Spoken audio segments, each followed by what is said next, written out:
All right, we are live according to my computer, and I've got some hair cooking, so that's nice.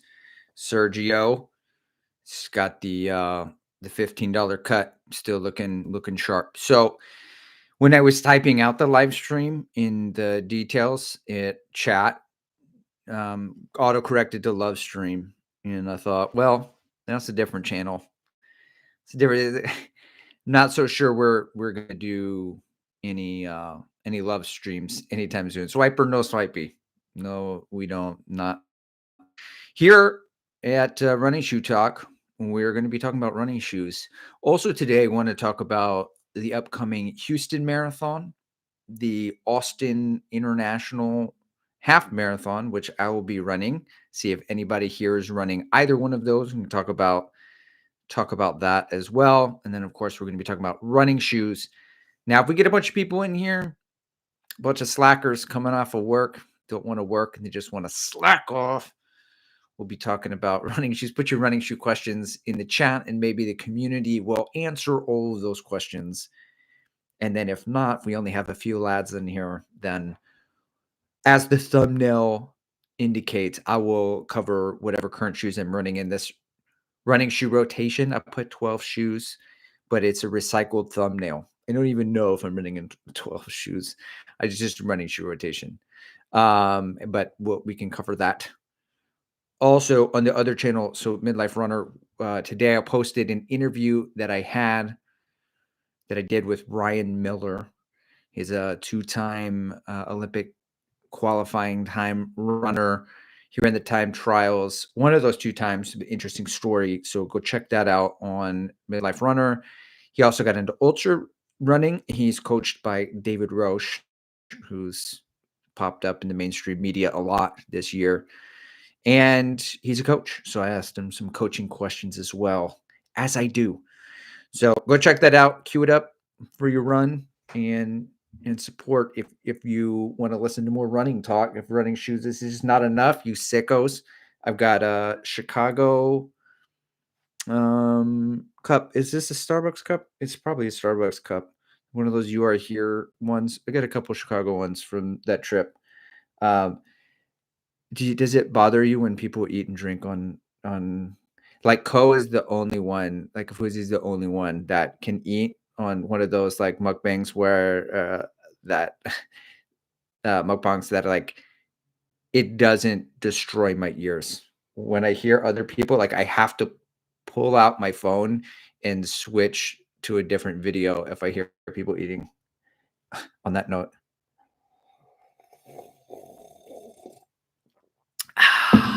All right.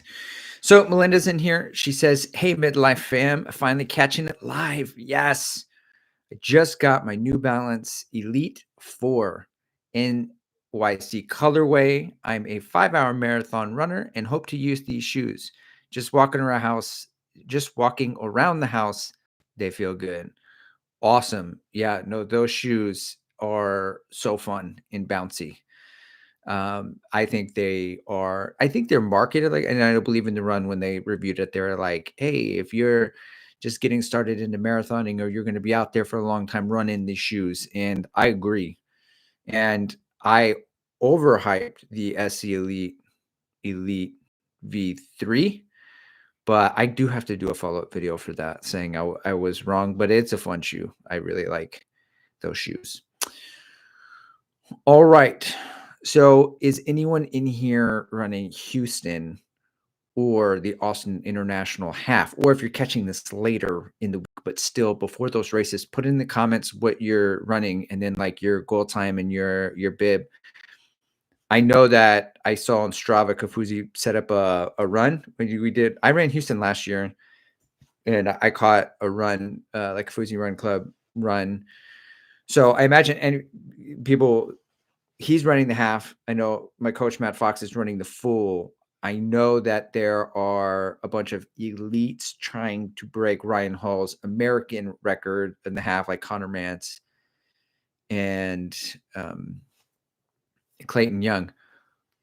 Outside of that, though, I don't know what's going on. But I'm curious. sometimes I feel like I can't be the only one. I love to track people and watch people. It's like it makes my Sundays so delightful. This is like Strava friends, actual friends, people I've never met, just that I'm rooting for. Their little icon is just moving around the map. I've downloaded the app for the race, and I'm just watching them like hold like, come on, holding pace. And sometimes I feel like I'm more invested in other people's running journey than my own. I know that was the case for I started running in 2020, but I didn't start YouTube until the end of 2022. There was a couple years where I was just, you know, rooting for Kafuzi to break 3 hours and following journeys before I decided to pick up the camera just to see what happens. And so I want to track you is what I'm getting at. So why don't you put your deets in the comments below, slide in there, and I'm gonna watch you. Now I'm gonna be running the Austin International Half, but that starts at 7 o'clock, and I'll be done hopefully by 8:20. That's somewhere around there. And then I want to be able to track because I know you guys are gonna be running Houston. I'll see what's going on, see how everyone's doing. Adrian Wong's in here, says, "What's up, man? Houston here. My first one and my first real race ever. Wow, that's awesome. Hoping somewhere in the 345 to 350 range. That's so awesome. Like I have so much to say because my first one, I did everything in the book wrong that you could do. I made one video on it. I feel like I have to make a video probably every year. It's like avoid these 10 gigantic first marathon mistakes. And one of them was that I wish I would have paced myself. I wish I would have run the distance before I actually tried to race the distance. But oh, and Jen Piazza's in here. What's up, Jen? Jen edited the Ryan Miller interview with her awesome editing skills. Thank you, Jen. She says, weather's looking pretty good for Houston. I won't be running, but I have a bunch of people I'll be following, influencers and real people that I know. Yeah, both the fake ones, the phonies, the influencers, and the real people. Weather. Oh my God, we got to talk about the weather, fam. My family used to have the weather. My mom used to have the weather channel on channel 36, always in the morning. And then you get like the local forecast, and you would know if it's like snowing in Pittsburgh at any given time. If you just watch it, she just always kept in. And I it's the worst in San Antonio. So I took the time to look up in Austin and to look in Houston as well. So I say worst, but I mean actually the best, really. There's a point where it backfires. It would backfire if I ran in San Antonio, but it would not backfire in Austin or in Houston. So I think the weather for Austin is like 32, 33 degrees. That feels like is going to be 15, 16 degrees F. We don't do C's here. I haven't converted yet. Hang of C's. I'm going to need chat to convert for me, translate the weather for me at all times. I do know that 4.44 C's is 40 degrees. I know the ideal temperatures, and this is sub ideal, but still pretty awesome. Now, the great thing about the Austin International Half is that it's a point-to-point course, and you start in North Austin. The first mile you are running up north, and then you turn, and then you hook back down south, downhill, 300 feet, negative 300 feet elevation gain. And so it's amazing. It is so fun. And the it's gonna be a tailwind. So it will be cold. It will be very cold. Houston is a big loop. So you go out, you go west, you go up, you go north, you come down.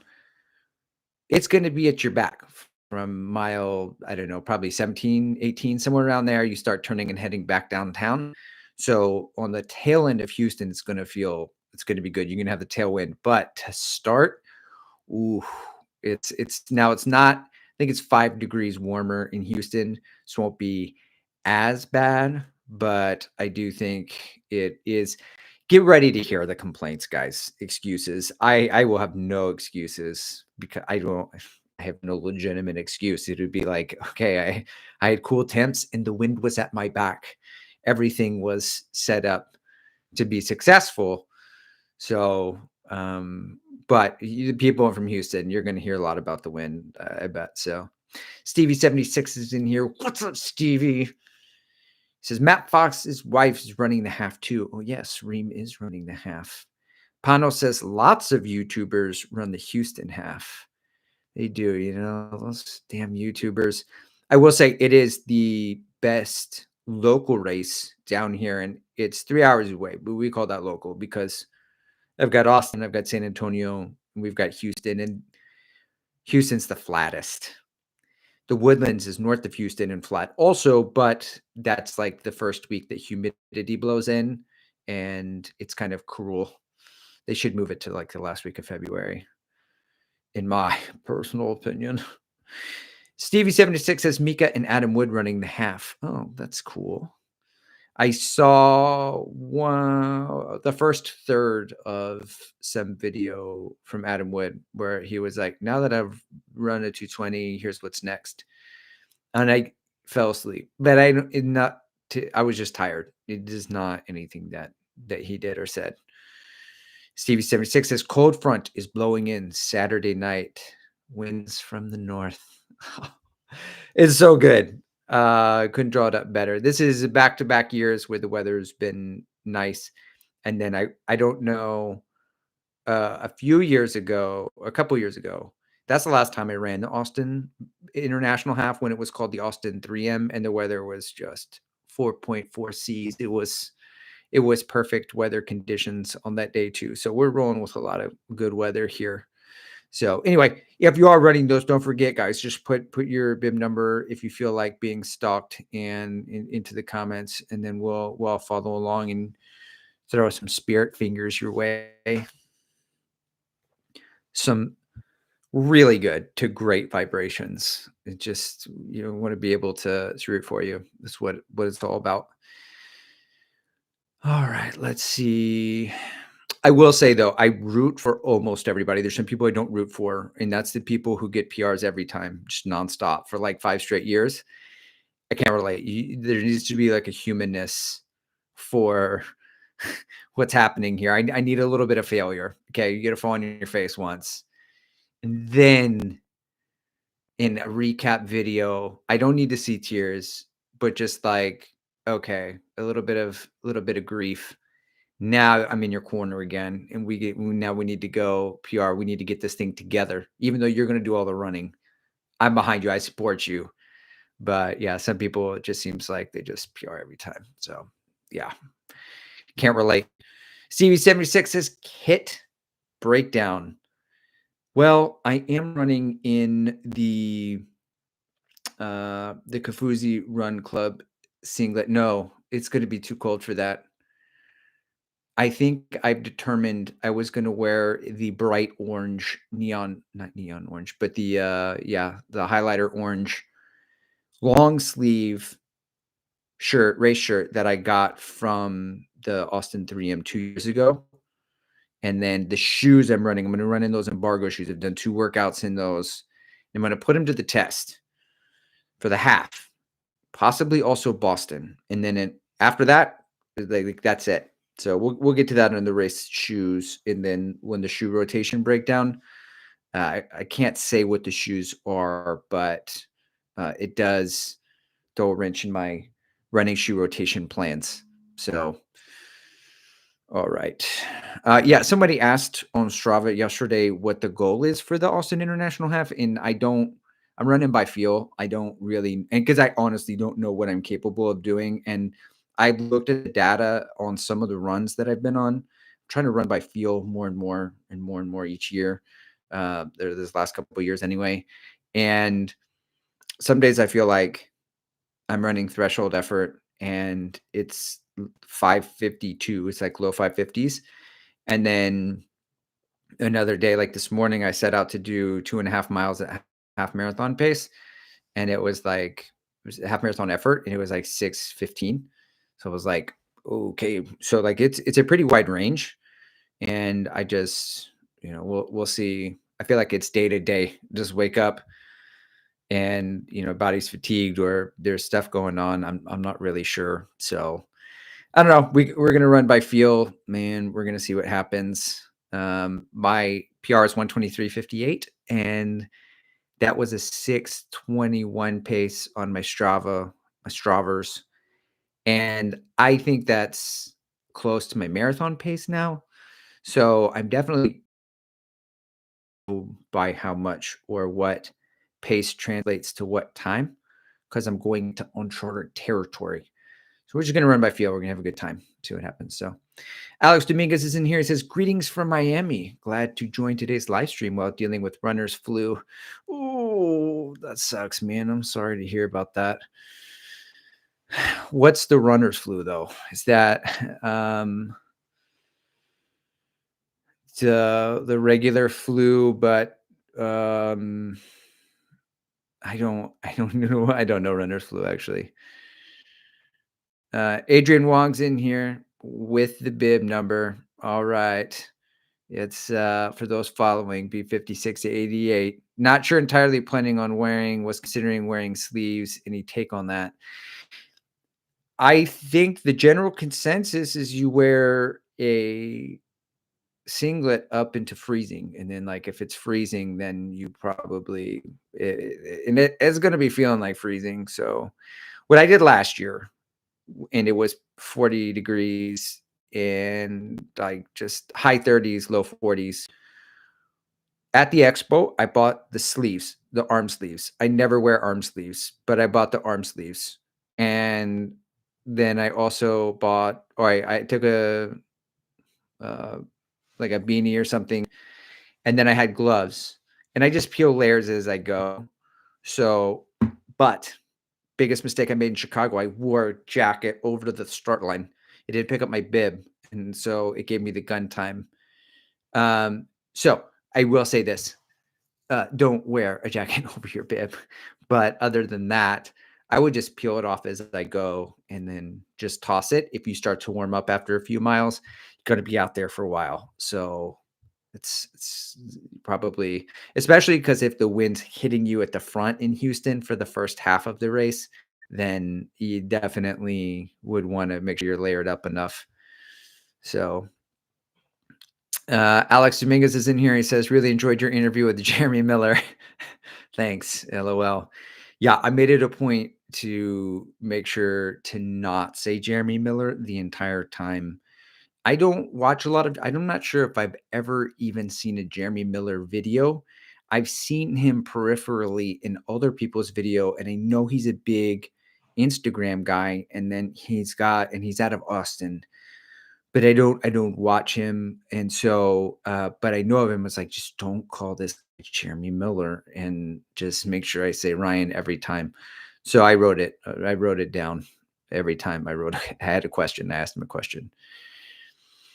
Matthias Sventos isn't here. What's up, Matthias? He says, no jacket over the bib. Information for life. Yeah, we don't play games. We gotta, and still with the gun time, it was a 319 something. And then I think my Garmin was like a 311 or Strava. I don't know, but it definitely messed me up the whole race because it picked me up. The timer picked me up at the 5K mark, and then it didn't know where I was. And it was telling me, or my wife, who was texting me updates, that I was on pace for a 308 or 309 all the way up into the finish.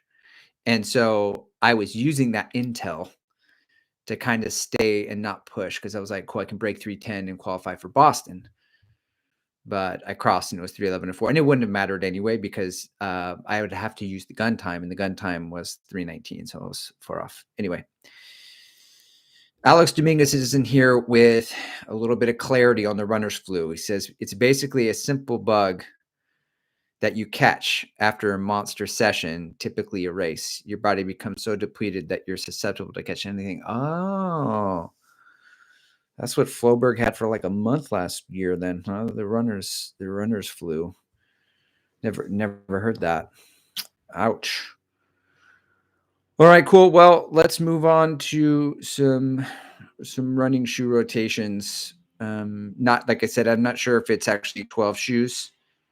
Um, I just went into my Canva and there was like this running shoe rotation video and it had the thumbnail on there with 12 shoes. And I was like, oh, take a new picture, use that, recycle, just make shit up here. Okay. And just make shit up here at Midlife Runner at Running Shoe Talk. So, um, I do it for the clicks. That's for sure. That's all it is. So the first category for the running shoe rotation we're going to talk about is recovery. And honestly, I hate this category and because I don't really know what I want out of a recovery shoe because I'm not sure I even ever really want to run recovery runs, but I need to.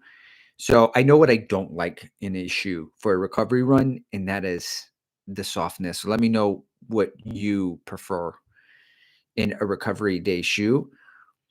I'm thinking like a boring daily trainer that like workhorses that can sort of fill into this category rather than going out and buying a specific shoe. So I have them all down here. All right. First, when I took this one out to start a recovery run last week, we have the Hoka Skyward X. It's a lot of shoe. It's a whole lot of shoe. Um, Things I like about it, things I don't like about it. Things I do like about it is it provides some stability. It's not a stability shoe, but there's stable components to it. It's a lot of shoe that feels good underfoot when I'm running because if I'm doing recovery runs and I had like a really hard session the day before, like I might be feeling a little out of alignment, need to rotate the tires. I just like my glute med may be sore and maybe I feel weak a little bit. And like a stable shoe like that is really good. On the flip side, what's not good about it is that shoe probably weighs 11 ounces. It's a heavy shoe. So also not feeling great on recovery, just like picking up this heavy shoe for this recovery run. So I stopped mid run to I do that sometimes, by the way. I have too many shoes. I have a shoe problem. And I review shoes for the channel and I like to compare them. So then I'll say, okay, well, let me stop. Let me crowd everybody's Strava feed with another run. And do a little tire switch. And I switched to the Neo Zen, but we'll talk about that in a second. So much like the Skyward X on that same note, but better, I think, is the On Cloud Eclipse. So this shoe also has a lot of the same stability for me. It's got a nicer upper and a nicer lockdown. The geometry is better. It kind of rolls me through. My little shuffly stride, my recovery shuffly stride is better. The only drawback really for this shoe is that board in there is pretty stiff. Like it's not pliable. So when I'm flexing the arches of my feet and my feet are pressing down, my muscles get some work, which is supposed maybe it's supposed to be good for me. But I feel like the shoe runs for me rather than me being able to lift my own feet and be more in control of the shoe. So let's see here. Alex is in here with the follow up. He said, I caught my runner's bug, the runner's flu. After my last long run, it had some similar symptoms to a flu, body aches, fevers, elevated heart rate, but usually lasts about 24 to 48 hours. Okay. Sounds like some functional-ish overreaching. It's not quite overtraining. Man, that's wild. Alex Jimenez is in here. He says, I ran in the Evo SL yesterday on a marathon pace. Very unstable and cut my toe knuckles. Eesh. Yeah, that shoe, we're going to talk about it. And I did make that short saying it's one note. I want to run more in it and it's fun, but in that gray zone. But the problem I have with it is I don't know if it's just too breathable or that I had to cinch down the laces so hard and the tongue's not padded, that I got lace bite, that I cut off circulation to the big toe, or it's just like the temperatures are 32 and my toes start to feel numb. The upper is like a little too breathable, but I haven't been able to put it on. I didn't want to take it for my long run and be in there mile 8 out of 15, and I'm like, I can't feel my feet. I'm gonna lose 3 toes on this run. So Jen Piazza's in here. Says, I hate soft, squishy shoes. I leaned into that one for you, Jen. I hate soft and squishy shoes. I use the Nova Blast 3 as my recovery shoe or the Super Blast. I still need a little pop in my shoes, even at recovery paces. No, I feel that. I feel that for sure. I think Nova Blast 3, it feels like I feel like I'm already at a deficit. I feel like incline. It's like a negative drop, concave drop. So um I don't I still have mine. I have close to 200 miles in it. I would still keep it because anytime a new Nova Blast run comes out, I like to run in the old ones and refamiliarize myself with the process. I'm a method shoe reviewer. We got to go in the moment. Alex Dominguez is in here. Says, I feel a recovery shoe can vary from week to week. Sometimes I need something squishy. Sometimes I need something heavy in order to force me to slow my pace. My fave would be the Nova Blast 4. Yeah, the Nova Blast 4 is a cruiser, man. The thing's a straight Cadillac. That one's been sort of retired into like dad. I would say dad drip because it's a dirty shoe. I wear it to work, and it's solid. A little bulbous still, but it's good. Andrew Cho's in here. What's up, Andrew? He says, I have a 12 shoe running rotation also. Got more than 12 shoes, but only keeping 12 in my office so my wife doesn't think about a new pair. Yeah, we wouldn't want her to think you have a problem. All right, just keep it at 12. That way she knows you are a very sane runner and a normal person. Yeah, and Andrew Cho's in here again saying, I don't have any recovery shoes anymore. Just don't like the max cushion sinking feeling. I do feel like I need a recovery shoe to run recovery runs. It's just I don't want to overcome the shoe, and I think I sink too much into those soft shoes. But more people are going soft, but like soft bouncy. So it's not just soft sinking. Now it's like the Neo Zen is soft and bouncy, and like New Balance is trying to be soft and bouncy. ADIDAS Adios 9 soft and bouncy. And I'm like, dude, that's a speed day shoe. That's soft too. Like, I don't get it. Well, but we'll talk about that one. I didn't bring it up here, but the Mountain Coast R1. So, unlike the other shoes, which are like bigger and have some controlling elements to them, the R1 does, but it's more of a nimble shoe. It's more of a classic daily trainer. It's a lightweight shoe, so it's light. It has a nice upper. Um, it has enough underfoot that's cushioned. I'm in control of the shoe more, so I can control the pace with it. So it definitely is like an all day shoe. So now we'll move to like more of the current daily trainer. The daily trainers. So Mizuno has sent this to like everybody who has a YouTube channel. I'm convinced of it, or has social media, because they're hitting the market hard the late last year and in this year. And so like this shoe, the Zen, I'm still figuring out, and I am going to articulate all in a full review video. But one of the words I would use for that shoe is versatile, and it is soft. So you can use it for recovery, and it is light, and it is, Jen, a little bouncy. So it's got a little pop. So it's nice. What it doesn't have is a lot of stability. It's more stable than the Neo Vista. But for me, when I need a recovery shoe, sometimes it's like off this training cycle, it's been like the glute med a little bit, and I'm doing all of my banded work and scissor kicks and stuff like that to strengthen and work on it. But I feel like when the little hip hikers also, I don't want a shoe that collapses laterally any for me, and the New Balance SC Trainer V2 was like that. It's when the foam isn't dense, when it has that give and it's too soft, sometimes that's where I feel like if I walk around in that shoe all day or if I run in it, I start to feel it in the shins or like on my hips. Not necessarily as I'm running in it, but just like a little bit later.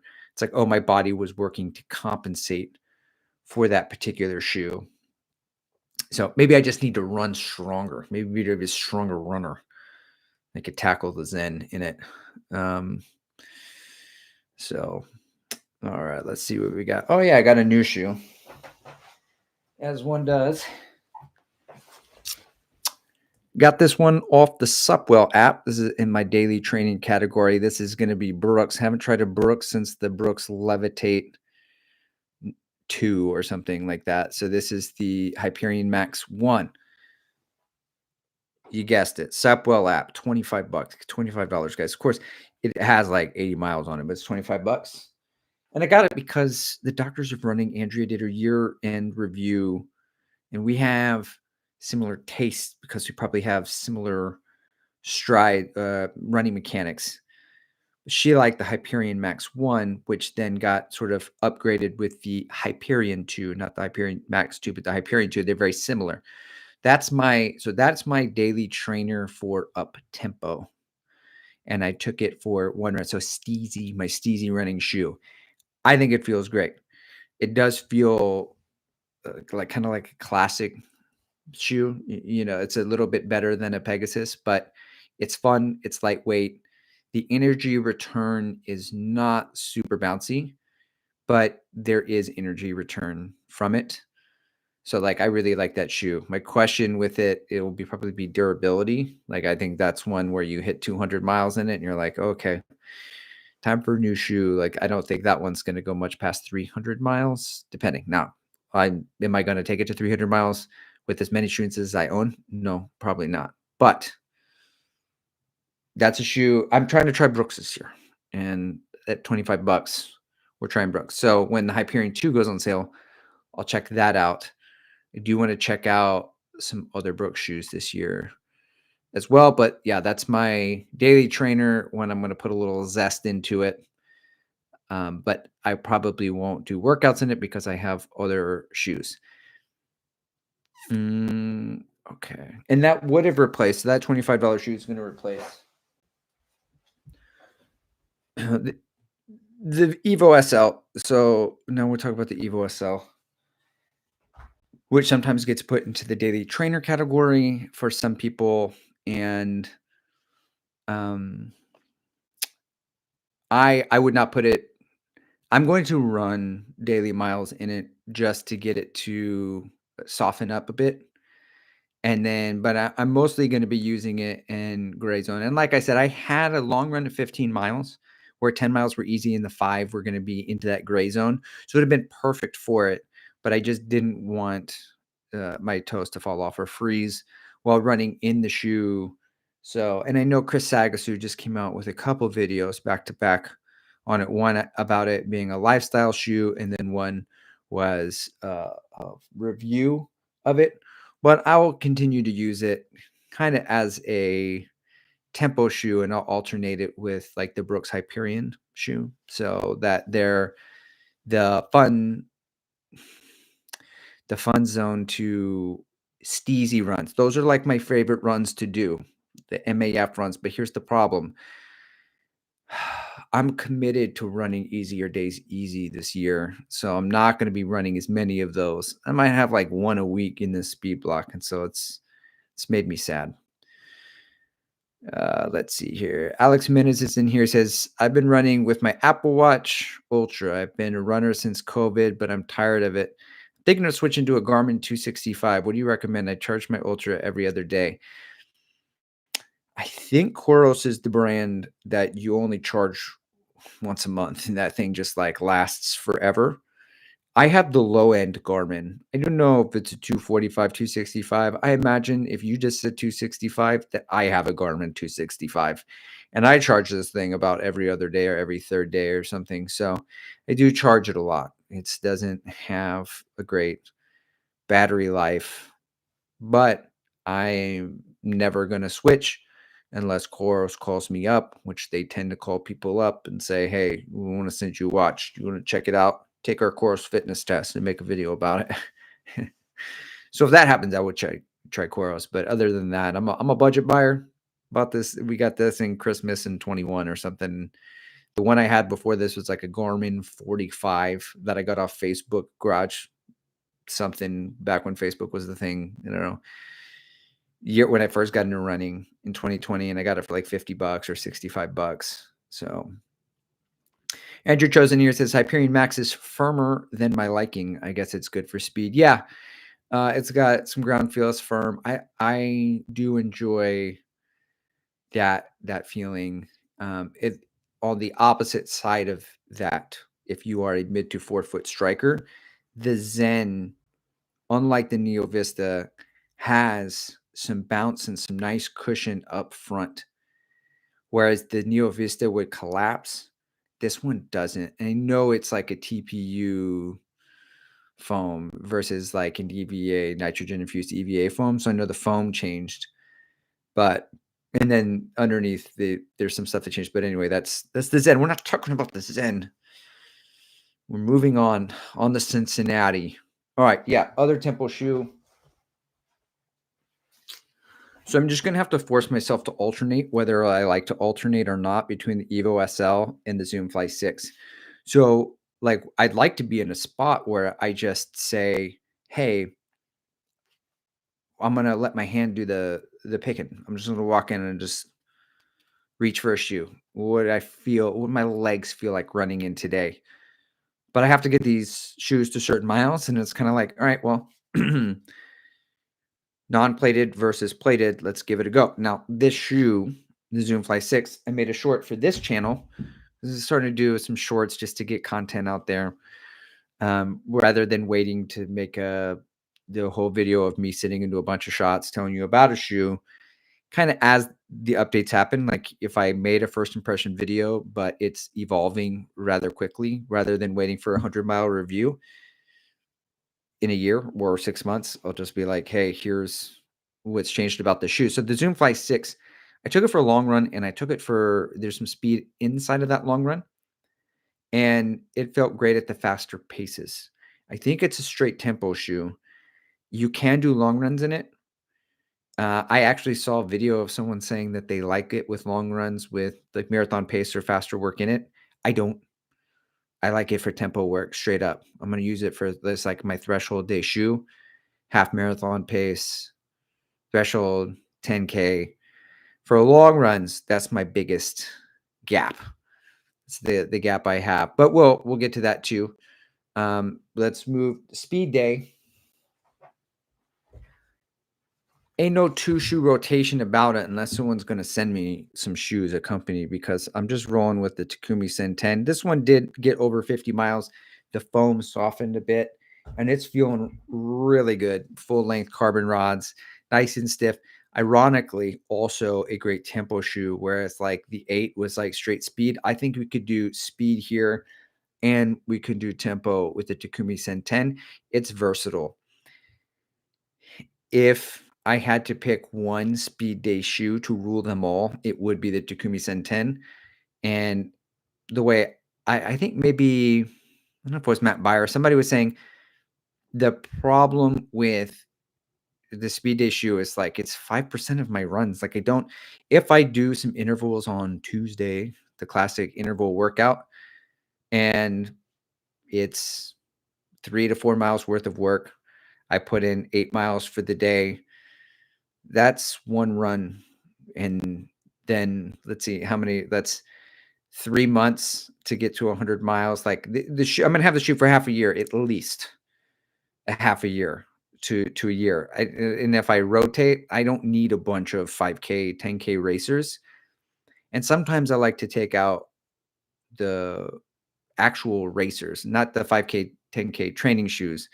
I use them interchangeably. So the ASICS Metaspeed Edge Paris, for example, has over 200 miles. And I use it mostly just for speed days and I did race in it, but I'm not unless again, like somebody's going I made the mistakes of buying some spikes. I got some Dragonfly spikes. It's like I'm never going to use these. Why did I buy these? I've used them a couple of times, but it's like I just don't have a need for a bunch of 5K, 10K shoes. So unless somebody sends them to me, I'm not going to purchase them going forward. So Alex Jimenez is in here. Well, actually, let's see. Adrian Wong's in here saying, "Hey guys, let's check my Coros lab for the data from my Coros heart rate monitor connected to my Coros Pace Pro."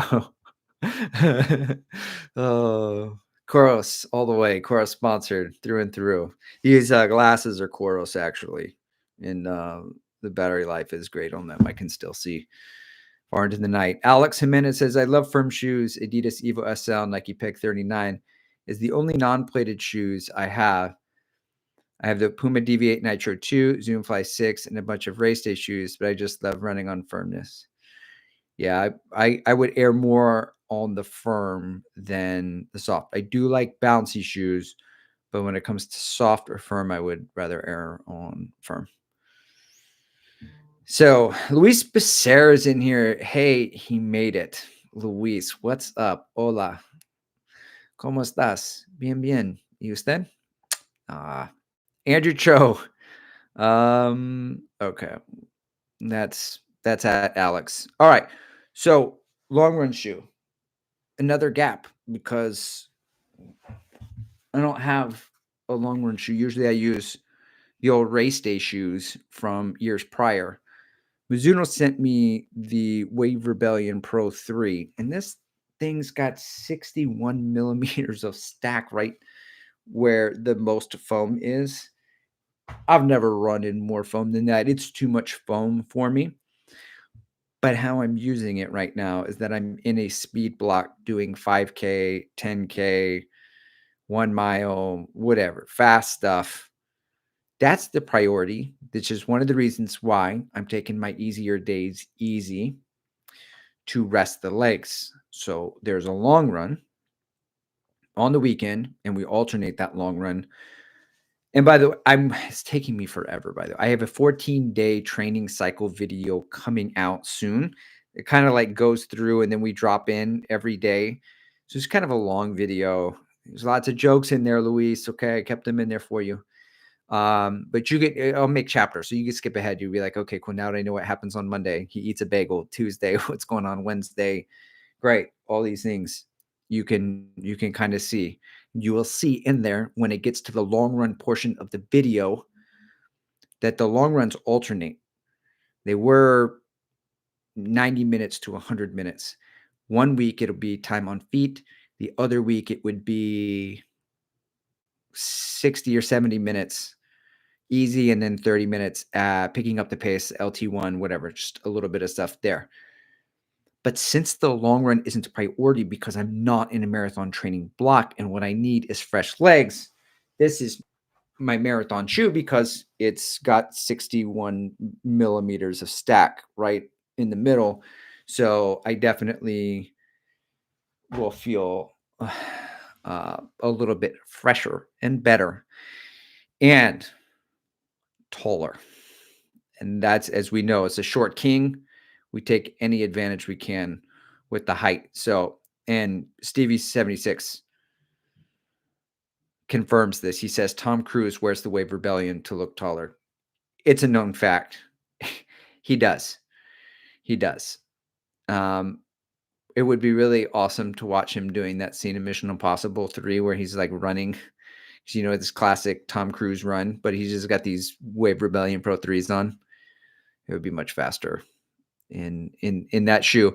So anyway, I'm using those for a long run as a long run shoe. I for the 15 miles that I had last weekend where it was 10 miles. So I asked coach, I said, "Coach, listen, I'm feeling the speed, but I don't know about the endurance portion. And I've got this half marathon coming up for a few weeks. Do you mind if we just switch to some over distance long runs for the half?" Because the 90 minutes, 100 minutes were getting me anywhere between that 12 and 14-mile range. I was like, "Can we just, like" so he started prescribing 15 miles straight up. So that one would be miles rather than time. And, this last long run, I took the Brooks. Oh, I was wrong earlier when I said the Hyperion Tempo was the Tempo Max. What is it? Hyperion Max one was the first Hoka shoe that I had run in since the Levitate, because I got this one for 60 bucks off the Supple app, and it feels delightful. The outsole grip is the worst in the game. Don't take it in inclement weather, but um, this shoe is really bouncy from heel to toe, no matter where you land. Perhaps it lacks a little bit on the toe off, but so I've been using it to train, but it would be like a race day shoe, and it was mentally when I started the new year, I was like, I'm gonna take this shoe as my race day shoe for the Austin International Half. And then Matt Beyer was in here singing the praises of the Takumi Sen, and I was like, you know what? This is the time. I've always talked about it. I need to nut up and just go big nuts and run the half marathon in the Takumi Sen. I've always wanted to do it. It's just something I would do. But then I got sent these other shoes, and then I was like, I gotta run in these shoes. These shoes were designed for me. These other ones that I am going to run in, but one day it is on my list still. The Takumi Sen will go 13.1. Just, just not. So that race day category, the embargo shoes kind of threw a wrench in the plans because I'm going to run the international half in them, and then I'm also going to probably run Boston in them. Um, and then that's really all I'm going to need to know about that shoe, and then I'll start running in other shoes. Mm, so my other race day shoe had, if I had to pick one for Boston, it would be the Saucony Endorphin Elite V1 because I took the Puma Fastar Nitro Elite V2 for the Marine Corps Marathon, and it barely edged out the Endorphin Elite. I had my best training run and probably the best run of my life in the Endorphin Elite V1. I am interested in getting the Endorphin Elite V2, but I can't. I mean, I haven't run a marathon in the Elite One, so how am I gonna like justify? I'll find a way. I mean, running shoe addicts will find a way, to rationalize it. But the next marathon I'm gonna run is the SATX marathon in December of next year. It's a year away. So if I have the Endorphin Elite V1 and the V2, I can only run in one. Maybe I'll put one on one foot and one on the other. I will not. But I don't know. I have to figure it out. Maybe I guess the solution is to sign up for another marathon somewhere in there, run one in one shoe, one in the other, and make a video with and record it in my Coros as a Coros sponsored athlete. And we'll kind of see. But I know with like the running front, there's like now, oh, it's a 5K, 10K race shoe and this other race shoe and whatever. But I have too many. I've sold most of them, but like I still didn't take the Wave Rebellion Pro 2 for a marathon. I'm not going to take the 3. So Andrew Chosen here says, what time goal do you have for the half? Well, about that. So I said at the beginning of this, but I'll go into a little more detail. I don't have a time goal because I don't know what I'm capable of running, but I went down a rabbit hole. I couldn't sleep.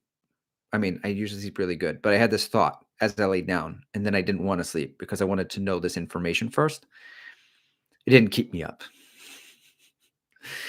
I sleep fine, guys. Trust me.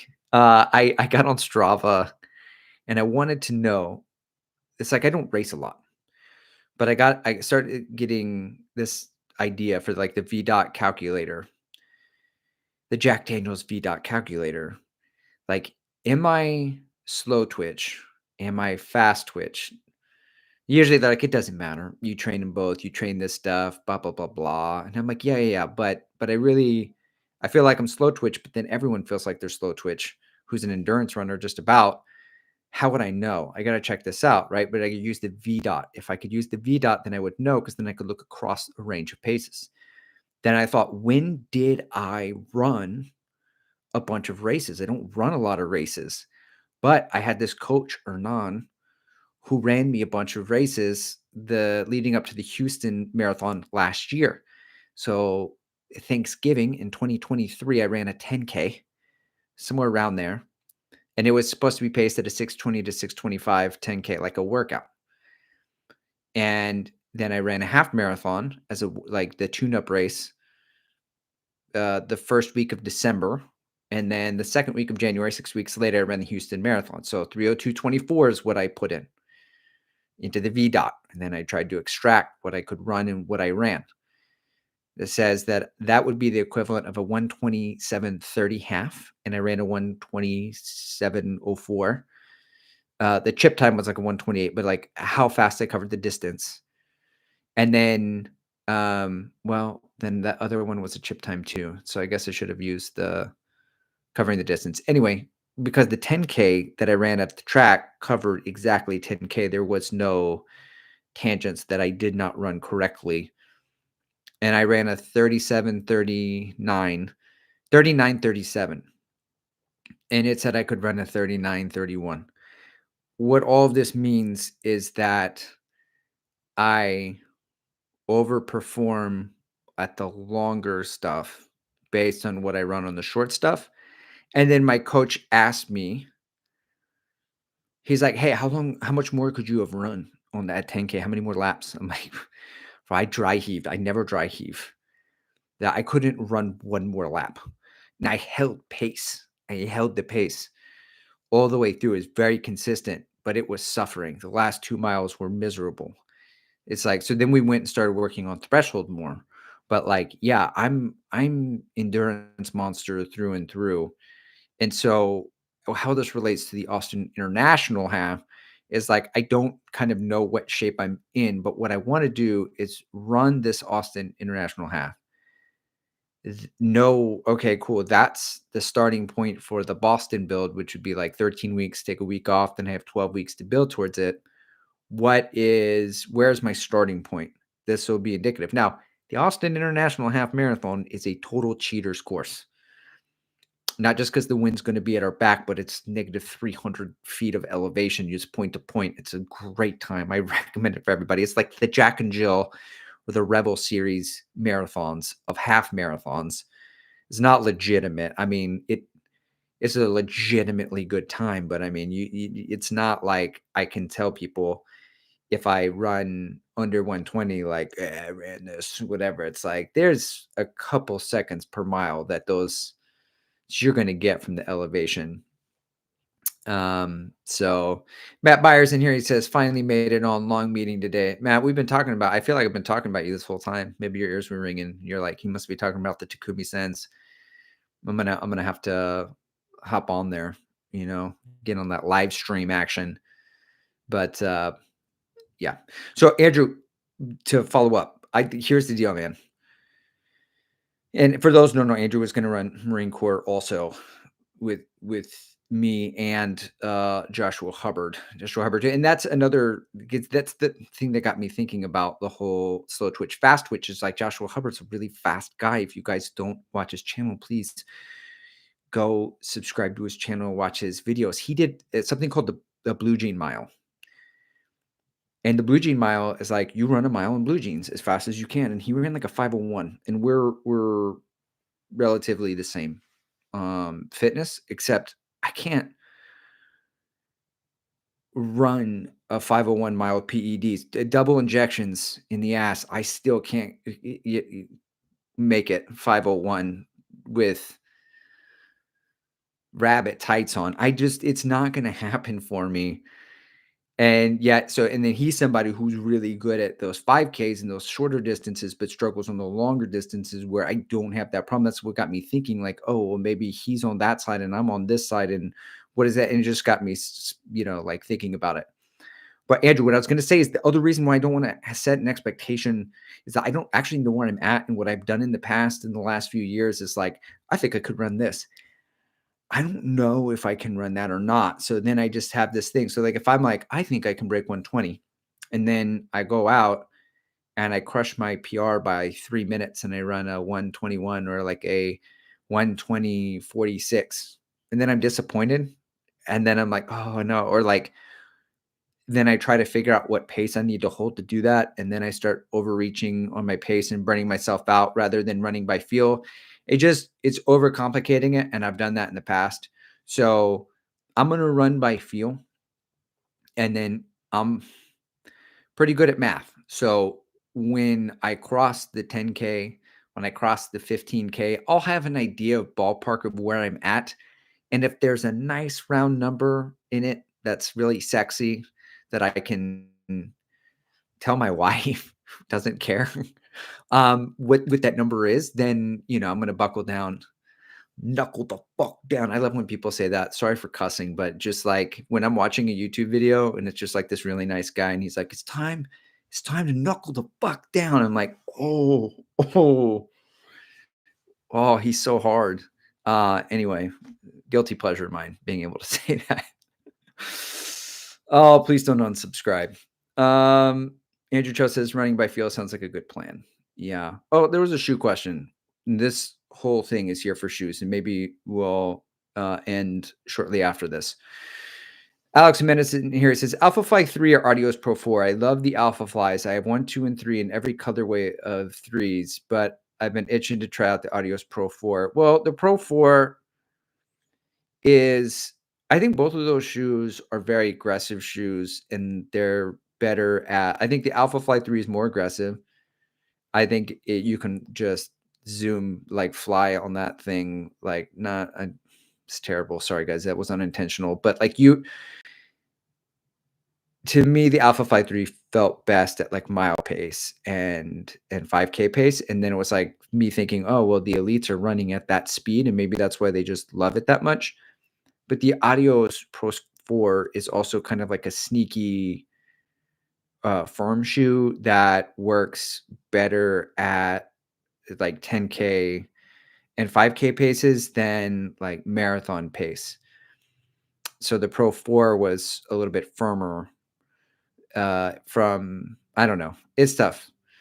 That's a tough call. Yeah, somebody else can weigh in on that one.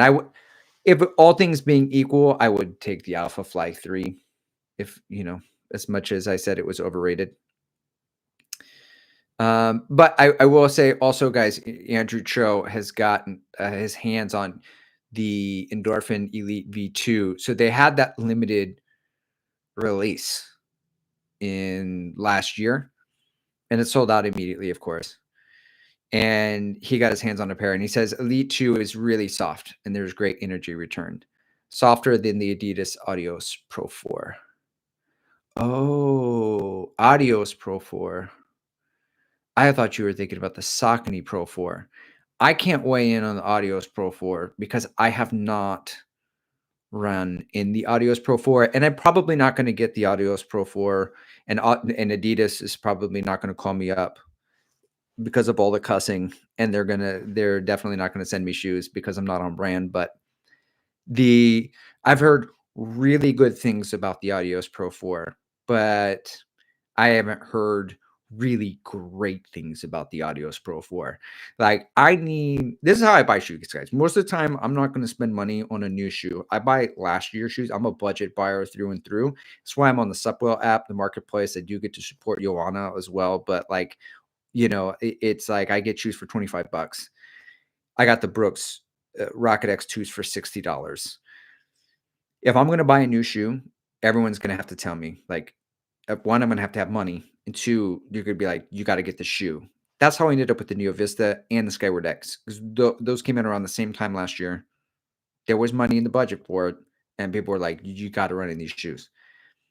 So I was like, okay, well, I do have a YouTube channel, right? And I got to review shoes as they come out sometimes, right? Like I can't just be like, guys, 2023 best shoes of the year in 2027. You guys are going to be like, oh, okay, great, awesome. Skip.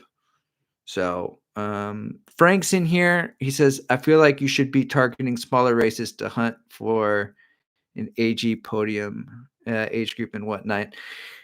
Yeah, I could do that.